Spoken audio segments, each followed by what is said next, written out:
खुलुमबाय, आं उदांस्रि मोसाहारि। बड'लेण्ड बुब्लिनि जानानै बयखौबो बरायना लाबाय। दिनै 9 मार्च 2024। नोंथांमोननो बड'लेण्ड बुब्लिया दिनैनि साना मा मानि थाखाय मिथिजायो एबा दिनैनि सानाव मा मा हाबाफारि फालिनाय जायो, नोंथांमोननो फारि फारि बड'लेण्ड बुब्लिया फोरमायगोन। दिनैनि सानखौ पेनिक डे महरै फालिनाय जायो।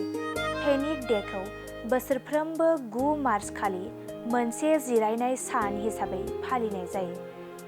बेयो थमास आरो रुथ रयजों दिहुनजानाय कपिराइट वेलकेट हलिडेफोरनि गेजेराव मोनसे।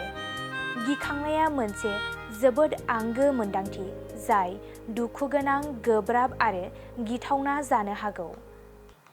बेनि अनगायैबो दिनैनि सानावनो national meatball day, national Barbie day आरो इन्टारनेशनेल पेनिफेक डे महरै फालिनाय जायो। नोंथांमोननो बड'लेण्ड बुब्लिया दिनैनि सानाव मा मा हाबाफारिजों मिथिजायो आरो मा मा हाबाफारिखौ फालिनाय जायो फोरमायबाय। गोजोन्थों।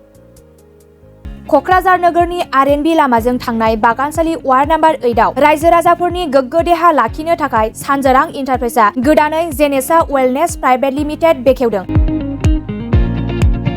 बे सानजोरां इन्टारप्राइज आयुर्वेदिक गलायाव मानसिनाव जानाय गेदेर गेदेर बेरामनि मुलिफोरखौ मोननो हागोन। किडनिकआव अन्थाइ जानाय, आथिं आखाइ जरा जरा सानाय, लिभार गाज्रि जालांनाय, मोदोमनि माननाय आरो बेनि अनगायैबो बायदि बायदि गेदेर गेदेर बेरामफोरनि मुलिफोरखौ बे सानजोरां इन्टारप्राइजआव लांफैनो हागोन।